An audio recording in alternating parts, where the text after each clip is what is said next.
agakiza k'ubuntu kaguri Karuvali, kwitanga kwa Yesu ku musaraba. Reba cya gitero kizanye na Yuda, amugeze iruhande aramusoma.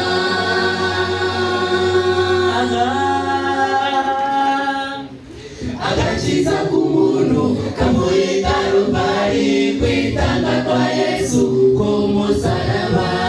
Reba cya gitero kizanye na Yuda, amugeze iruhande aramusoma.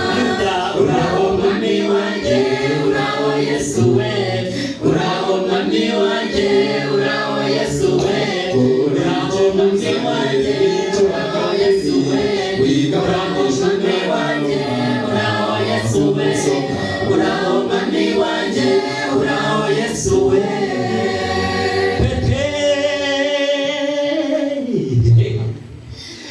Afata ingota n'umujinya mwinshi, barwanye cya gitero kibatunguye. Yesu aramubwira, abika inkota hasi, kuko urugamba turwana si urw'umubiri ahubwo ni urw'umwuka.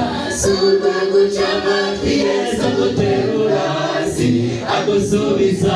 Yuda, uraho mwami wanjye, uraho Yesu we, uraho mwami wanjye, uraho Yesu we, uraho mwami wanjye, uraho Yesu we, uraho mwami wanjye, uraho Yesu we, uraho mwami wanjye, uraho Yesu we. Pete nubwo ibyo yabikoze bareba, ntibigeze bakangwa n'imirimo ye.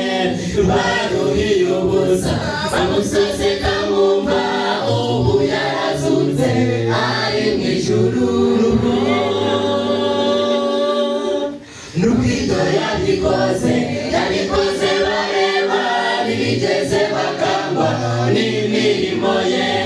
Baruhiye ubusa bamuseseka mwumva, ubu yarazutse ari mu ijuru.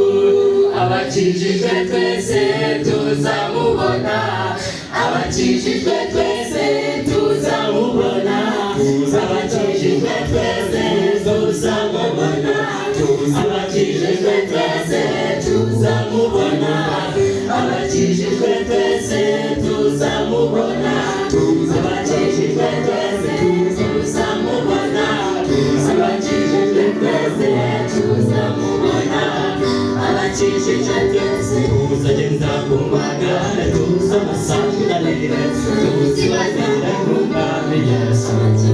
Ibudapfa tuzamubona, abakijijwe twese tuzamubona, tuzagenda ku magare,